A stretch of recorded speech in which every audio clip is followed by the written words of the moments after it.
Hello there, Snow Crash here, and look at this.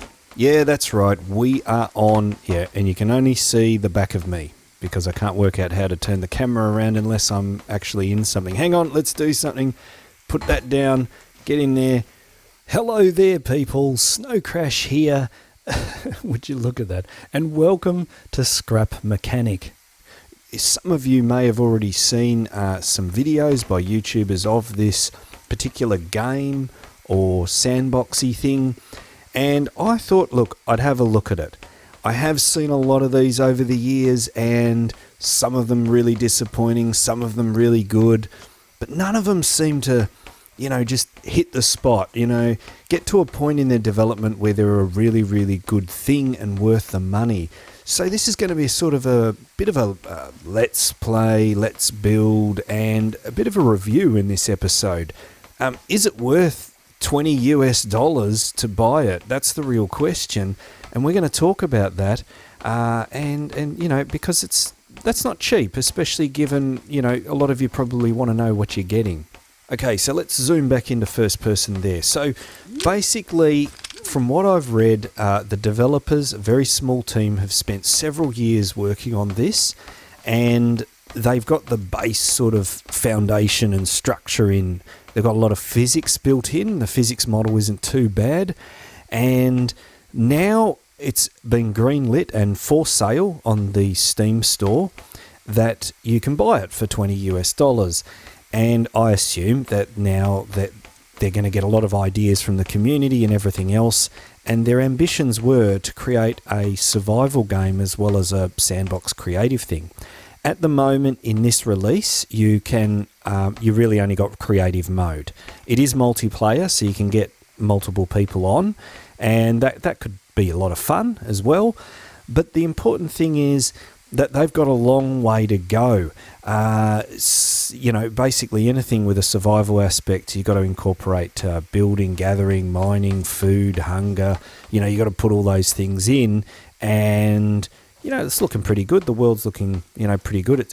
I'm going to go out on a limb here. I do not know this, but I'm going to assume it's a Unity engine. It feels like the Unity engine, and they're going to be able to make this really nice.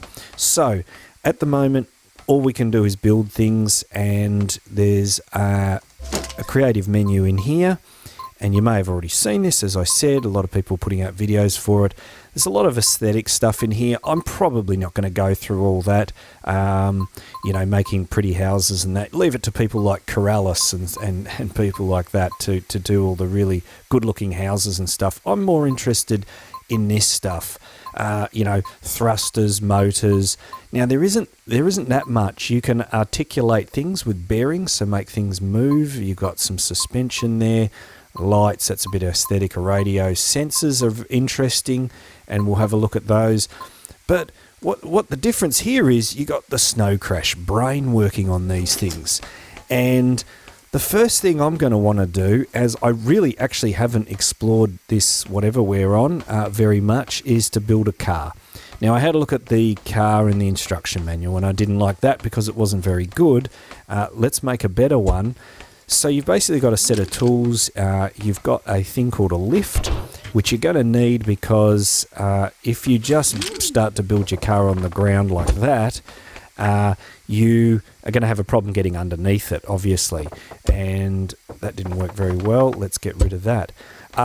So in terms of physics, it looks like they've got friction in this. They have gravity.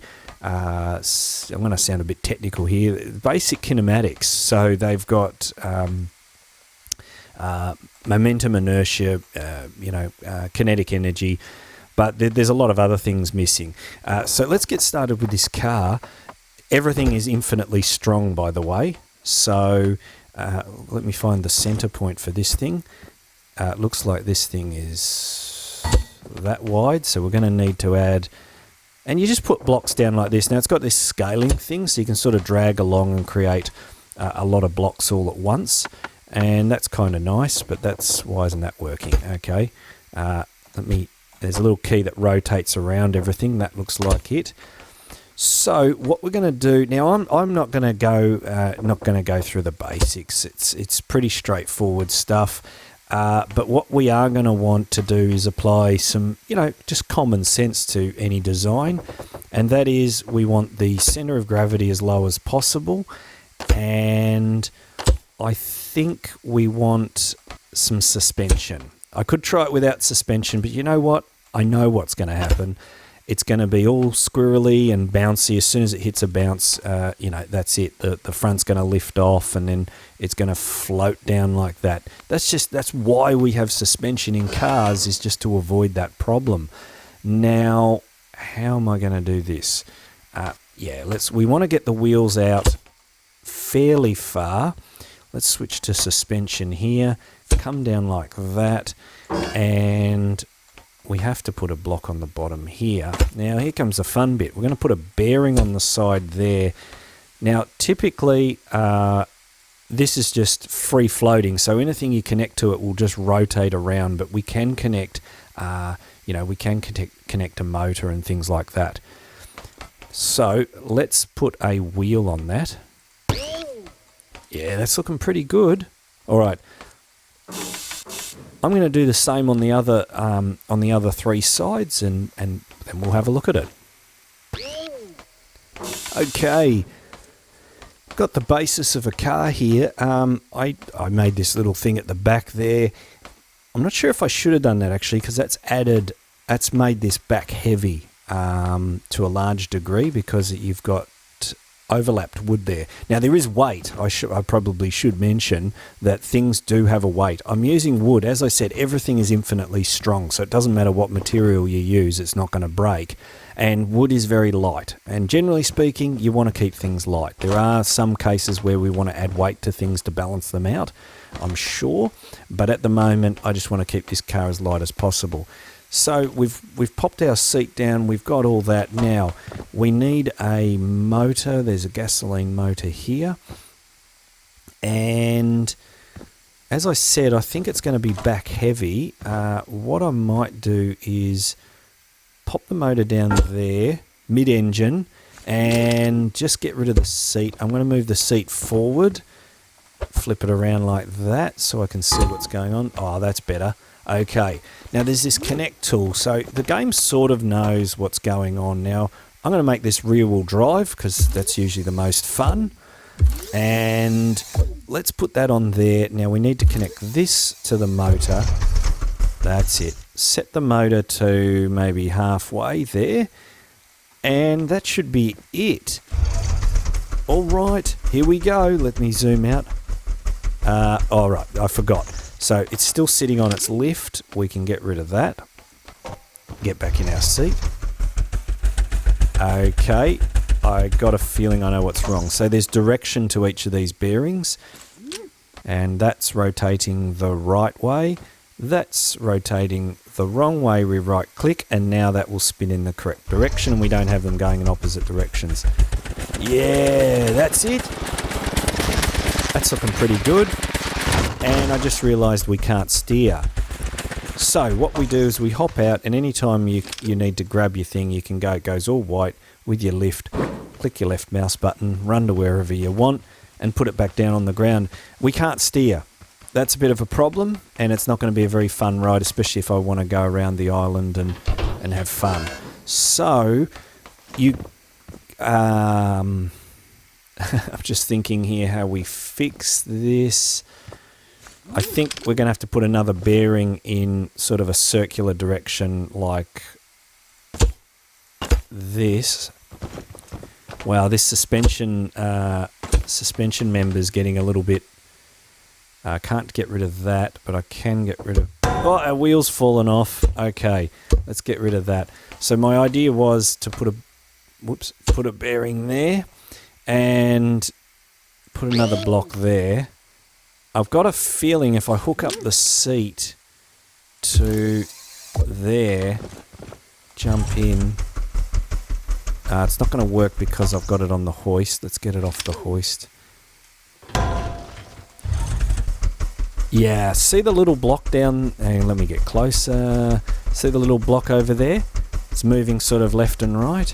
So it's moving in the opposite direction that I want, which isn't so great, but that's okay. We can change that with that. We're going to do the same thing here. Get this back up on the hoist. That's it. Whoa, okay, down you come. Come up here, grab our wooden block there. I've forgotten what I've done here. So, oh, okay, I've already done it. One step ahead of myself here, peeps. Get rid of that, get rid of that, get rid of that. Bring it up a little and get a block on there. And now what we're going to do is put the suspension on. Another block, another bearing, another wheel. I'm going to do the same on the other side. That should fix our steering problem. Okay. All right, let's check that out. Get rid of the hoist. Jump in. Something's wrong over this side here. Why? Oh, because I haven't connected that to the steering bearing. I think it's in... No, opposite. It's not so good. Let's reverse this. All right. There we go. That's looking pretty good. Okay, now we've got a fairly decent car. Looks like it's handling all right. It's a little bit... It slips a little, but generally speaking, we've got our centre of gravity nice and low. And I'm going to turn down the audio just a little, and that will be better because it sounded really loud. So this is going well. It's tackling those bumps all right. So I'm going to have a little look around the island. There's obviously these landing pads or takeoff pads or launch pads, whatever you want to call them, and wow, that felt a little bit slow motion there. It didn't feel like real gravity. Yeah, I don't know. I'm doing probably about 30 kilometers an hour. Let's have a look. Yeah, gravity seems a little less than Earth gravity here. I could be wrong, but yeah, it feels a little slower than normal. Whoa, okay. So, I'm going to have a look around the island. There's a fence over there. That's interesting. So we are obviously constrained in this world as to where we can go and things like that. So you're probably wondering, what are we going to be doing in this series, this mini-series, whatever you want to call it? Good question. I don't think it's going to be like 80 episodes of Scrap Mechanic. They've got a long way to go. There's a lot of stuff to add, and it's going to take them some time. The idea now would be for these guys to, too often we see them take the money and run, so to speak. Not literally, but they got to take the money they get from this early access, which I'm sure they'll sell 100,000 copies, couple 100,000 copies at least, and that's millions of dollars. They can employ a good team of 5 to 10 people. Get on with the job of adding some awesome stuff to this game. So it might be one of those things where you have a bit of a play, you get 20, 30 hours out of it, and then you put it away for 6 months. There's no reason why these guys can't get... just making sure I don't want to fall down there. There's no reason why these guys can't get, in a few months, some really good stuff coming out. The problem is always with these early access, or most often than not, is 6 months goes by, a year goes by, and you're just not seeing heaps and heaps of content. You're seeing a few bug fixes, this and that. So I haven't seen any real bugs in this yet. So basically, that's going to be the objective, I think, for a success with these developers in terms of getting this game happening. But for now, I'm on top of this mountain. I took the road up. I'm not going to be able to get off here, and I don't want to slide down. Not that you're hurt, you don't die or anything. I just like driving this around. I don't want to go off the mountain. Should I go off the mountain, guys? Should I? Okay, we will. We will, and we will go off the mountain. Here we go.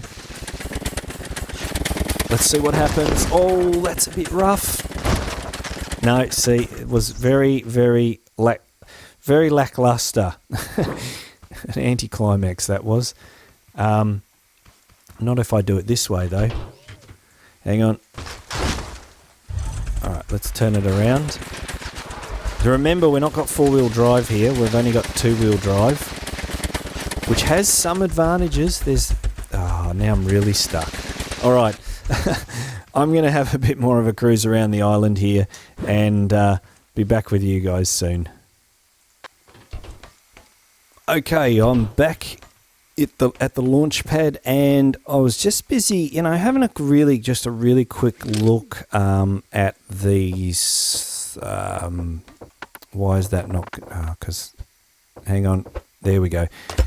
No, wrong. There we go. I was just having a look at these thrusters. Hang on, there we go. So I was looking at these thrusters and just seeing what they can do. Now you can make some terrible mistakes with these. So we've got a momentary switch, which you push it and it only goes where you're pushing it, and you've got this on-off switch, and then of course you've got the seat. So there are a few little problems with this game. One of them, I'm just trying to work out how to get this thruster.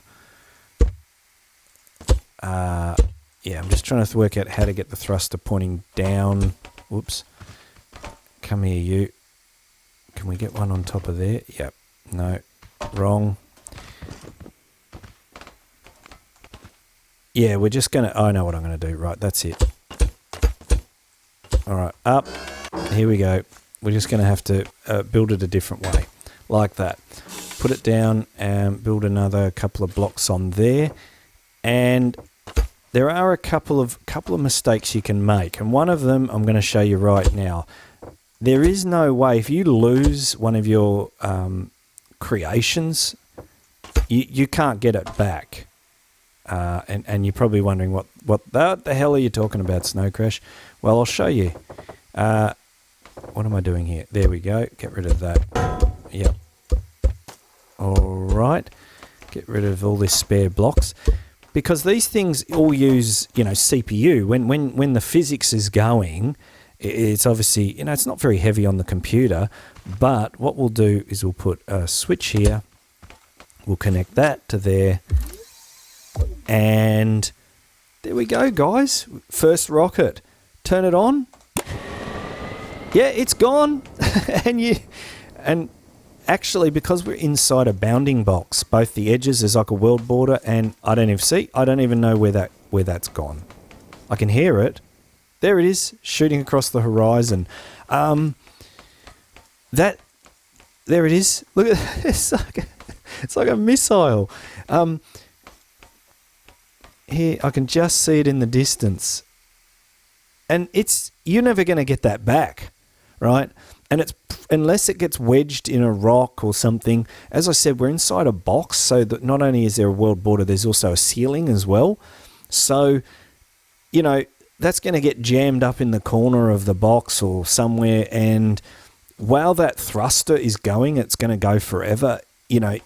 Basically, it's having to compute that. So if you launch off several machines and there is no way of getting them back unless you can physically get close to it to activate the lift. It's just going to sit there, going all the time, and that world is going to get probably very laggy. So, yeah, traps for new players. Don't do that. And I'm in actually a new world here because I knew that was going to happen. But I'm going to switch back, and then we're going to build something that does fly. Okay, here we are back at our first world with our buggy.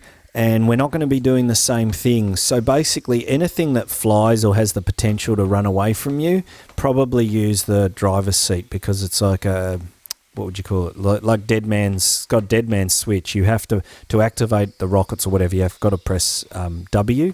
So basically, if you let go of the controls, it's going to fall back down to earth, and you're going to be fine. You just don't want those thrusters on all the time, or in a configuration that's going to mean that it's just going to get away from you because it'll be gone, and it'll be gone forever. So you're all thinking, okay, what let's make something that flies, and I agree with you. So what we do is we just start with a really big platform. Let's just chuck rockets on the side of it, and it'll be fine. Well, might not be. So let's get this up. Thruster. Oh, let's make it look funky. Hang on. Right there. All right. Okay, here we go. Cool. So there's our rocket platform. That'll just hover. I think what we'll do is we'll put...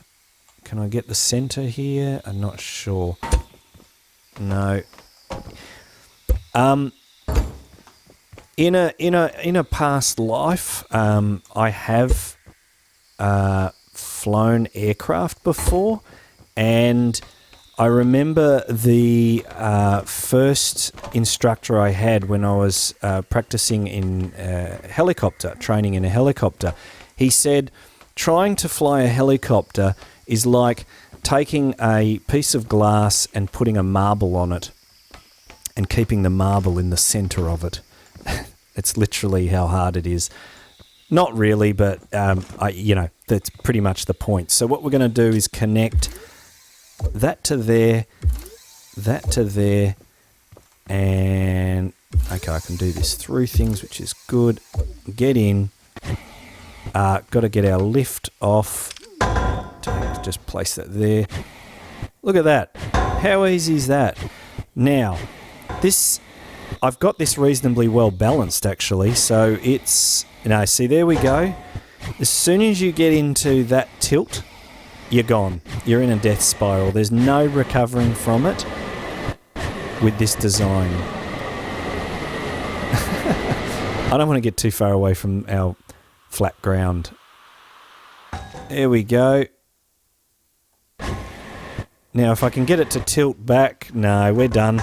All right, let's grab that, run back over. The reason why I want to do it over on this launch pad and not on the grass or whatever is because it's perfectly flat, I think. I'm assuming it is. And trying to start it off on a hill or something is just going to be, you watch. Crazy. You're just going to end up going forward, see? Which isn't a bad thing. So there we go. Now... why does it get this slight tilt in it? Who knows? Computations. There's probably slight rounding errors in the way that it works out the thrust. Because if it's perfectly balanced, it should not.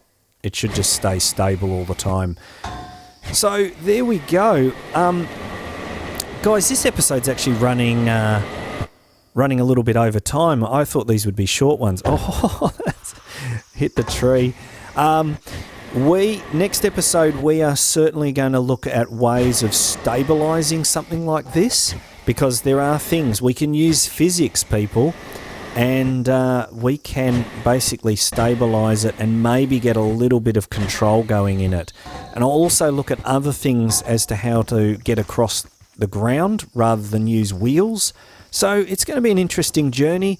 So in sort of wrapping this up, you're probably all wondering, is it worth the $20?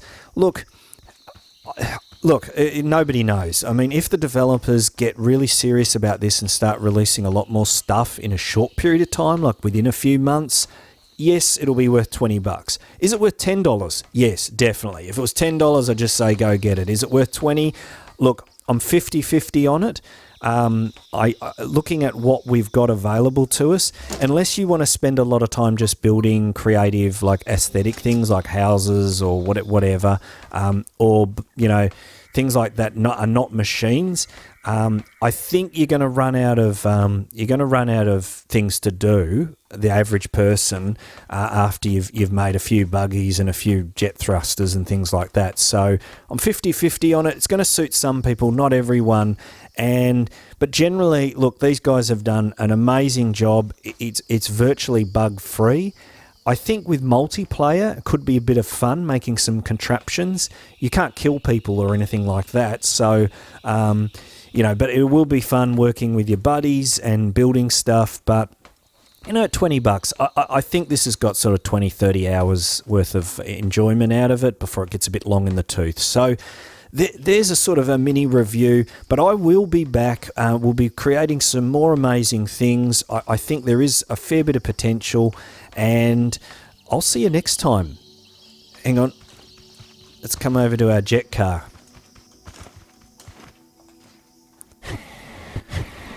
This has been Snow Crash. I'll catch you later. Cheers. And boom, I thought so. There's a wall there. All right, see you later, guys.